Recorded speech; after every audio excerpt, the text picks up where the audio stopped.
అసలు పీపీపీ విధానంలో medical colleges కూటమి ప్రభుత్వం నిర్వహిస్తుందంటే వైసీపీ స్టాండ్ ఏటివ్, మరి వైసీపీ తనకంటూ ఒక స్టాండ్ పైన నిలబడదు, ద్వంద్వ వైఖరి ప్రదర్శిస్తూ ఉంటుందని అందరూ చెప్తూ ఉంటారు. మరి ఏంటి కోటి సంతకాల సేకరణ అని చెప్పి నిరసన వ్యక్తం చేస్తున్నారు. మరి ద్వంద్వ వైఖరి ఏంటి అనుకుంటున్నారా? తెలుసుకునే ప్రయత్నం చేద్దాం. దీన్ని విశ్లేషించడానికి మనతో పాటుగా ఉన్నారు ప్రముఖ ఆర్థిక, రాజకీయ, సామాజిక విశ్లేషకులు అరిసిమెల్లి శ్రీనివాస్ గారు. నమస్తే సార్. నమస్కారం అండి. పలు సందర్భాల్లో వైసీపీ తనకు అనుగుణంగా పార్లమెంట్లో ఒక విధంగా, రాష్ట్ర ప్రభుత్వంలో కానివ్వండి, లేదంటే అసెంబ్లీలో ఒక విధంగా ప్రవర్తిస్తుందని అందరూ చెప్తూ ఉంటారు. మనం వక్ఫ్ సవరణ బిల్లు విషయంలో కూడా చూసాం.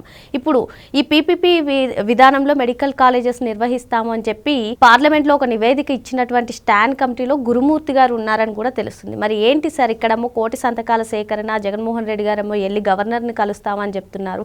పార్లమెంట్లో ఒక విధంగా, రాష్ట్రంలో ఒక విధంగా, వీళ్ళ వైఖరిని ఏ విధంగా చూడాలంటారు? అసలు వైసీపీ స్టాండ్ ఎటు అంటారు? అసలు ఎవరో ఒకళ్ళకి మంచో చెడో అటో ఇటో ఏదో స్టాండ్ ఉంటుంది ఎవరికైనా. వీళ్ళకి స్టాండ్ లేదేమీ, వీళ్ళకేం స్టాండ్ ఉండదండి. రెగ్యులేటర్ లేని ఫ్యాన్ వీళ్ళది. అంటే కొన్నాటికి స్పీడ్ స్లో పెట్టుకుని రెగ్యులేటర్ ఉంటుంది కదా ఫ్యాన్కి, దీనికి రెగ్యులేటర్ ఉండదు. ప్రస్తుతానికి ఆగిపోయి ఉంది, స్టార్ట్ చేయడానికి బట్టలు లేదు. వాళ్ళు పీపీపీ విధానాల్లో ఒకటి గుర్తుపెట్టుకుంటారు. చంద్రబాబు నాయుడు గారు ఇవాళ ఏం ఆలోచిస్తే రేపు దేశం అంతా అది అనుసరిస్తుంది, అమలు చేస్తుంది. ఇది చరిత్ర చెప్పిన సత్యం. అలాగని చెప్పేసి ఆయన ఇక్కడ ప్రస్తుతం ఆంధ్రప్రదేశ్ ఉన్న ఆర్థిక పరిస్థితి దృష్ట్యా ఖచ్చితంగా సంస్కరణలు అమలు చేయాలి. ఇదివరకే అమలు చేసాడు. అటువంటిది ఆయన ప్రైవేట్ భాగస్వామ్యం. ఎందుకంటే ముఖ్యంగా ఈ మెడికల్ కాలేజీలు, ఈ హాస్పిటల్స్ విషయంలో ప్రభుత్వానికి ఆర్థిక భారం ఉండదు. First point. రెండు, ప్రైవేట్ భాగస్వామ్యం తీసుకుంటారు, ప్రభుత్వం అజమాయిషీ ఉంటుంది. ఇప్పుడు ఆ కాలేజీలు నిర్మించడంలో వేగవంతం కావాలన్నా, నాణ్యత ఉండాలన్నా ఖచ్చితంగా ప్రైవేట్ భాగస్వామ్యం కావాలి. వాళ్ళైతే వేగవంతంగా నిర్మిస్తారో, నాణ్యత కూడా ఉంటుంది. అంటే అడ్డగోలు కాంట్రాక్ట్లు అయితే దుబ్బేయడానికి ఉండదు, ఆ అజమాయిషీ ఉంటుంది. ప్రభుత్వానికి ఆర్థిక భారం ఉండదు, అజమాయిషీ అయితే ఉంటుంది. మెడికల్ కాలేజీలో సీట్లు ఇదివరకడమే పెరుగుతున్నాయి. ఇప్పుడు జగన్మోహన్ రెడ్డి గారు ఏం చేశాడంటే గబాలను దిగిపోయే ముందు శంకుస్థాపన చేసేసి ఆహ్వానించాడు బిడ్లు కాంట్రాక్టర్లకి. వాళ్ళ దగ్గర కమిషన్లు లాగేసాడు.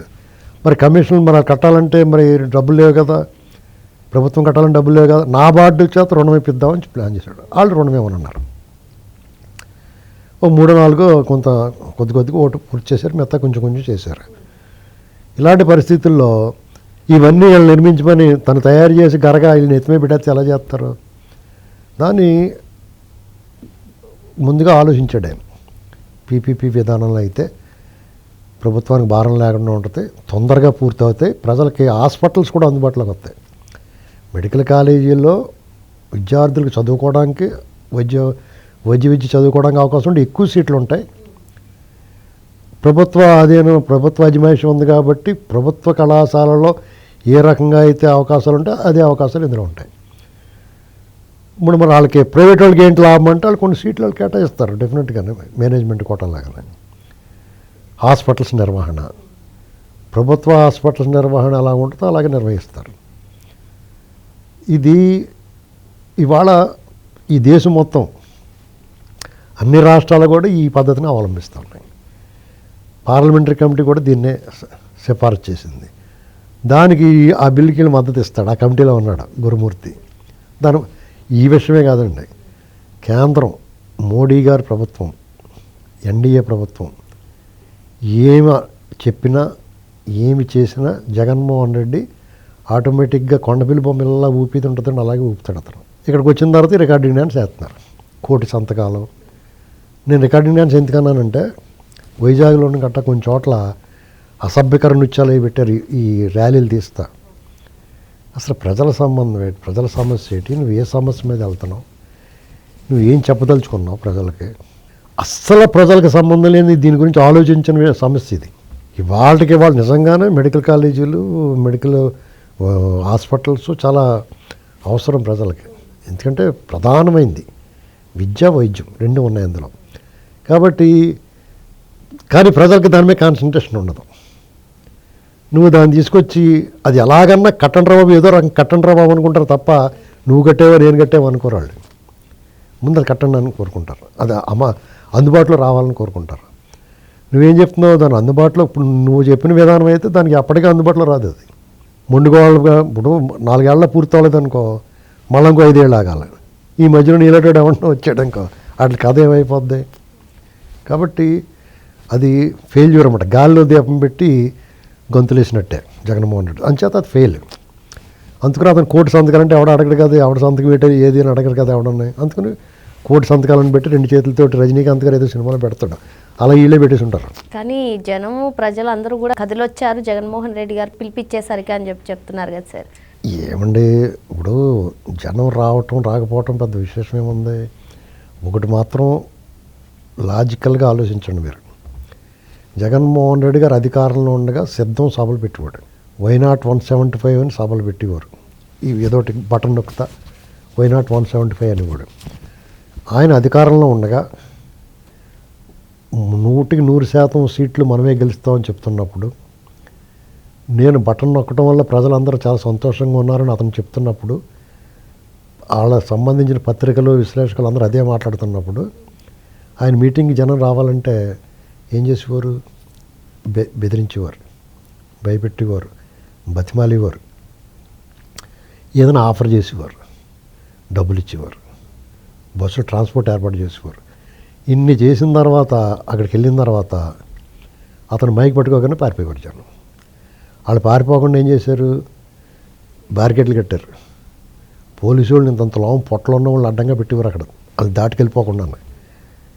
ఇలాగ ఎన్ని రకాలుగా ఆపాలని రకాలు ఆపేవారు. అయినా సరే ఆకుండా పారిపోయేవారు. కందకాలు కూడా తవ్విచ్చారు, రకరకాల విన్యాసాలు చేశారు. అయినా ఆగిరా జనం. మరి నువ్వు అన్నీ ఊడిపోయి ఓడగొట్టిన మంచం గూడలాగా అయిపోయి, నీ వల్ల ఏది ఉపయోగం లేదని తెలిసిపోయి సర్వభ్రష్టుడు అయిపోయి ఇప్పుడు వచ్చి రమ్మంటే వస్తారా? చెప్పండి మీరు, లాజికల్గా ఆలోచించండి. నీ చేతులు అన్నీ ఉన్నప్పుడు ఏదైనా పెడతాడేమో రా అనుకున్నప్పుడే రానప్పుడు, నీ పని అయిపోయింది, నీకు మళ్ళీ వస్తాడో రాడో తెలియదు అనుకున్నప్పుడు నీకు ఎందుకు వస్తారా? ఆ వచ్చి వాళ్ళు అప్పుడు ఎలా బెదిరించి తీసుకొచ్చావు, ఇప్పుడు బతిమలు తీసుకొచ్చి ఉంటావు. పైగా మీ కార్యకర్తలు వాళ్ళకి ఏం ఊసిపోతలేదేమో వచ్చి ఉంటారు అంతే. జనం వాళ్ళు చెప్తారు తెగ వచ్చారు జనం, మీద అడిపోయే వాళ్ళకి ఇప్పుడు పెళ్ళిళ్ళు మ్యారేజ్ ఈవెంట్లు, ఫంక్షన్ ఈవెంట్లు చేస్తున్నారు. ఇప్పుడు డ్యాన్సులు కట్ట వేసుకుంటూ వస్తున్నారు. ఇవన్నీ ఇది వరకు ఉండియా కొత్తగా సృష్టించేవారు. అలాగే ఈవెంట్ మేనేజ్మెంట్లు ఉంటాయి. మీద అడిపోయి అన్నయ్య అని చెప్పేసి చేతులు కట్ట పిసికేయమని చెప్తారు వాళ్ళని. వాళ్ళు వచ్చి గబగబా చేతులు పిసికేసి డబ్బులు ఇవ్వడానికి పట్టుకుపోతారు వాళ్ళు చివరికి వచ్చి. ఇప్పుడు అది సెట్టింగ్ అంతే, ఓవర్ యాక్షన్ అన్నమాట. కారు ఎక్కి దూకేస్తానికి ఒకడు ఉంటాడు, ఒరే ఇటు బాగా దూకుతాడని మన బాధ ఒకలేదు ఈసారి ఇంటి పంపండి అంటారన్నమాట. ఇదే అంటే మీద దూకినప్పుడు జగనమే పడిపోకుండా దూకాలి టాలెంటెడ్గానే, లేకపోతే ఆడమే పడిపోయాడు ఇంకో అటు చెయ్య గట్టి ఇరిగిపోద్ది. ఇలాంటి ట్రైన్డ్ అనమాట వీళ్ళంతా. ఇప్పుడు I am blind but trained అంటారు చూసి, అలాగే వీళ్ళందరూ పెద్ద ట్రైనింగ్ అయిపోయి ఉంటారు వీళ్ళంతా. ఇదంతా పెద్ద ఈవెంట్ మేనేజ్మెంట్. చూడండి ఎక్కడికి వెళ్ళి అయ్యే మొక్కలు కనపడితే మీరు కావాలంటే మీరు అతను ఆ పర్యటనలో జాగ్రత్తగా దగ్గర నుంచి భూతత్వం గట్టపెట్టి చూడండి ఆ ఫోటోల్ని, ఆ వీడియోలు చూడండి, పోని బాగా జూమ్ చేసి అయ్యే మొక్కలు కనపడతాయి. కనీసం వాళ్ళు వేషం కూడా మార్చుకోరు అయ్యే. చేత మీరు జనం వచ్చారు, జనాన్ని ప్రాతిపదికగా తీసుకోకూడదు. స్పందన ఎలా ఉందనేటువంటిది మనకి బుద్ధి, జ్ఞానం, విజ్ఞానం ఉన్నవాడు ఎవరికన్నా జగన్మోహన్ రెడ్డి చేసి పనులు ఎవడో చెప్పాలా మనకు తెలీదా? అతను చేసే పని ఇప్పుడు ఇల్లు కూలిపోని కూల్చేయారని వెళ్ళాడు. అక్కడ వాళ్ళు ఏమన్నా అగ్రిగోల్డ్ అండి ఈడండి అని చెప్తే అవన్నీ ఇప్పుడు వద్దు బాబా తర్వాత మాట్లాడుకుందాం అంటున్నాడు. పైగా అదొక ప్రైవేట్ స్థలం, 2 పార్టీల తాలూకు 2 వ్యక్తులు తాలూకు వివాదం. ఒకడు అమ్మేసుకున్నాడు, అమ్ముకున్న వాళ్ళు కొనుక్కున్న వాళ్ళు నష్టపోయారు. అమ్ముకున్నవాడు సేఫ్ అయిపోయాడు, రెండో వాడికి డిగ్రీ అయిపోయింది. కోర్టు దాన్ని ఖాళీ చేయించమంది. దీంట్లో ప్రభుత్వానికి సంబంధం ఏంటి? ఏ రాజకీయ నాయకుడికి సంబంధం లేదంటే ఉంది, వేలంపల్లి శ్రీనివాస్కి ఉంది. దీని వెనకాల అమ్మినోడు వెనకాల మీ వాడు ఉన్నాడు, మీ ముఠాలో ఒకటి అతను. ఆ మాటకు వస్తే మీ గౌతమ్ రెడ్డి ఒక బ్రాహ్మణ అయింది ఆక్రమించేసుకుని సైటు కాంప్లెక్స్ కట్టేసి ఆయన ఏడిపించి తినేస్తున్నాడు విజయవాడలో. ముందు దాన్ని సాల్వ్ చేయి. ఆ సమస్య సాల్వ్ మీ వాడే కదా, మీ వాడు చెప్తే పోనమే పోమా అని చెప్పు. ఎందుకు చెప్పు? అసలు అంతకన్నా దారుణం తను తాడేపల్లి కొంప దగ్గర 400 ఇళ్ళు తరివేసావు నువ్వు. మరి వాళ్ళ మాట ఏంటి? సిగ్గుండాలి ఏదన్నా చేస్తానికి. ఏదన్నా వచ్చినప్పుడు ఒరే మనం దీన్ని ఏలాడితే ఇప్పుకోకుంటే ఈపి గోకాలు మనం దీని మీద పడకుండా గుర్రం తరలించుకున్నట్టు అవుద్దేమో, మనం దీనికి ఎరిగితే మొత్తం మన అన్నీ తీస్తారని మిగతాలు కానీ అన్న జ్ఞానం ఉండాలి కదా. అంటే వీళ్ళు ఏమంటలేదు కదా అని చెప్పేసి దానికి సమాధానం చెప్పట్లేదు కానీ చెప్పి ఏది పడితే అది మాట్లాడడం వచ్చి కంటెంప్ట్ ఆఫ్ కోర్ట్ అవుద్ది అది ఓవర్ యాక్షన్ చేస్తే. నువ్వేమన్నా చేయాలంటే నువ్వు ఇంట్లో కూర్చొని మాట్లాడతావు కదా ప్రెస్ మీట్, అలాగే మాట్లాడచ్చు. అక్కడికి వచ్చి ఓవర్ యాక్షన్ చేయక్కర్లేదు. ప్రభుత్వాన్ని విజ్ఞప్తి చేయొచ్చు, జరిగిందో జరిగింది, వాళ్ళు నష్టపోయారు, వాళ్ళకైనా సాయం చేయండి అని చెప్పి ప్రభుత్వాన్ని డిమాండ్ చేయి. ఇదిగో నేను ఒక ఇంటికి ఒక్కొక్కరికి 5 లక్షలు ఇస్తున్నాను, మీరు 10 లక్షలు ఇవ్వండి అని చెప్పు ప్రభుత్వానికి ఏం సంబంధం లేదు. అయినా సరే అలా సంబంధం లేని బోల్ని చేస్తున్నారు వాళ్ళు, అలాగే ఇస్తారు. ఇప్పుడు బస్ యాక్సిడెంట్ అయిందండి, ప్రాణాలు పోయినాయి, వాళ్ళకేం సంబంధం, ప్రభుత్వానికి ఏం సంబంధం. అది వేరే తెలంగాణ నుంచి బయలుదేరిన బస్సు బెంగళూరు ఇంకో రాష్ట్రానికి వెళ్తుంది, దారిలో యాక్సిడెంట్ అయింది, దానికి వాళ్ళు తలకు 10 లక్షలు 5 లక్షలు అలాగే ఇచ్చారు కదా. అలాగే ఇమ్మని అడుగు. ఇల్లు కూలిపోవడం కూడా, కొంప ఆరిపోవడం కూడా ప్రమాదమే కదా, చాలా ఇబ్బందే కదా. దానికి నువ్వు ప్రతిపక్ష నేతగా మీ ఓడి ఇన్వాల్వ్ అయ్యి ఉన్న కేసులో పైగా నువ్వు డబ్బు దొబ్బేసుకున్నావు, నీ కష్టపడిన సొమ్ము, చెమట వచ్చి మట్టి మోసిన సొమ్ము ఏమి ఇవ్వక్కర్లేదు, నువ్వు దొబ్బేసిన సొమ్మే కదా. 40 మందే పైగా ఎంతమంది లేరు. నువ్వు ఇప్పుడు నీ ఇలాంటప్పుడు నీ వితరణ చూపించాలి. తక్కువ మందే కదా, గబక్కన ఒక 5-10 కోట్లు ఏమి పోతే తలకు 10 లక్షలు ఇచ్చేసామనుకో, 4 కోట్లు. వాళ్ళ అబ్బాయి ఏమి ఇచ్చాడు రా బాబు, ముసలోడే కానీ మహానుభావుడు అన్నట్టు ఏడుపు మొహమే కానీ బాగానే ఇచ్చాడు అనుకుంటారు.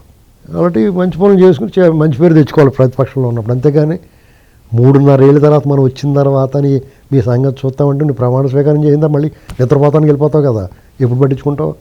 కాబట్టి ఈ పీపీపీ విధానంలోనే కేంద్ర ఆర్థిక మంత్రి నిర్మలా సీతారామన్ గారికి కలిసిన తర్వాత ఆమె పీపీపీ మోడల్ అంటే ఏంటో తెలుసా అని అడిగినటువంటి దాఖలాలు చూసాము. ఇప్పుడు గురుమూర్తి ఈ విధంగా ప్రవర్తించడం, మళ్ళీ కోటి సంతకాల సేకరణ అంటున్నారు. ఇంతకీ గవర్నర్ గారు అపాయింట్మెంట్ ఇస్తారంటారా వీళ్ళకి? గవర్నర్ గారు ఏ విధంగా స్పందిస్తారు? ఇప్పుడు గవర్నర్ గారు అవన్నీ తీసుకుని అక్కడ లోపల పెట్టేయమంటారు అంతే. అపాయింట్మెంట్ ఇవ్వకపోవడం ఉండదు, ఇస్తారు. ప్రతిపక్ష నేతగా అడుగుతారు, రికమెండేషన్ బతిమలేస్తారు, బాబు ఒకసారి ఇవ్వండి మా పరుగు పోద్దని బతిమలుతారు, ఇస్తారు. ఇస్తే ఇప్పుడు అలా కాదండి. పీపీపీ అంటే ఏంటో తెలుసా అని అడిగిందంటే ఆవిడ నిజంగా ఈ సన్నాసులకు తెలిసి ఉండదో అందుకుని ఇలాగ చేస్తున్నారు అనుకుని ఉంటుంది ఆవిడ. ఇప్పుడు యాక్చువల్గా దాన్ని అవడం, ఇప్పుడు నీకు 5,000 ఉన్నాయి, అది ఏంటది అంతే కదా. ఇప్పుడు ప్రైవేట్ వాడు నిర్వహించి టైం అయిపోయిన తర్వాత గవర్నమెంట్కి అప్పు చెప్తున్నాడు. గవర్నమెంట్ ఏం చేస్తుంది, ఇంకా లాగేస్తుంది డబ్బులు, అది వేరే కదా. దానికంటే ఏ రకంగా తీసిపోయింది ఇది. ఇప్పుడు నేషనల్ హైవేస్ అది నిర్మించడానికి అయిన డబ్బుకి సరిపడకాల డబ్బులు రికవరీ చేసుకునే వరకు వాళ్ళు నిర్వహించుకుంటారు. దాని మీద మన ట్యాక్స్ వస్తుంది ప్రభుత్వానికి. అది అయిపోయిన తర్వాత మన ట్యాక్స్ ఉండకూడదు, మన టోల్ గేట్లు డబ్బులు ఉండకూడదు, మనకి ఆ మెయింటెనెన్స్ ఏదో నార్మల్గా ఉండాలి. కానీ అలాగే కాదు, లాగేస్తున్నారు కదా పొలం అంటానే. మరి ఇందులో అలా ఉండదు కదా. ఇది అవగాహనలు. ఇప్పుడు ఏది కూడా ప్రభుత్వమే చేయాలంటే చేయలేదండి. ఎందుకంటే ఇన్ని సంక్షేమ పథకాలు సంక్షేమ పథకాలు ఏమి లేవనుకోండి, ఎవడు కూడా ఆడే సంపాదించుకుని ఎవరి రెక్కల కష్టంతో ఆడే బతుకుతుంటే మీకు ప్రభుత్వానికి అంత భారం ఉండదు, చేయొచ్చు, వాళ్ళే చేయొచ్చు. కానీ వచ్చిన బడ్జెట్లో 3 వంతులు సంక్షేమానికి పోతుంటే, జీతాలకు పోతుంటే, ఇక ఇప్పుడు ఉద్యోగులు జీతాలు ఇవ్వాలి, సంక్షేమ పథకాలకి డబ్బులు ఇవ్వాలి, ఇంకేం మిగులుతుంది అభివృద్ధికి? ఏదైనా కట్టాలంటే కూడా డబ్బులు లేవు. అలాంటి పరిస్థితుల్లో ఎక్కడి నుంచి కడతారు, ఏం కడతారు? ఆదాయాలు అంతంత మాత్రంగా ఉన్నాయి, ఏ రకంగా ఆదాయం కనపట్ల. ఆదాయ మార్గాలు వెతకడానికేమో ఆదాయాలకి ఆదాయం వచ్చి కార్యక్రమం చేసే లోపల మధ్యలో అతను వచ్చాడు, 19 నుంచి 24 దాకా మొత్తం ధ్వంసం చేసిపోయాడు. మళ్ళీ దాన్ని సరి చేసుకోవడానికి అదో పెద్ద పని. ఏమైనా ప్రభుత్వం ప్రైవేట్ భాగస్వామ్యం ఉండాలి. ఏది కట్టినా ప్రజలే కట్టాల్సిందే. తాగినోడే కడతాడు తాళ్ల పన్ను అన్నట్టుగా, ఎవడు తాగుతాడో ఆడే కట్టుకోవాలి పన్ను. నువ్వు తాగితే నేను ఎందుకు కడతాను? రాష్ట్రంలో ఇలాంటివి ఏం చేయాలన్నా ప్రజలే కట్టాలి. అల్టిమేట్గా ప్రజలు కడతామంటే మనకు తెలియకపోతే దీనికోసం కడుతున్నామని, కానీ అల్టిమేట్గా మనమే కట్టాలి.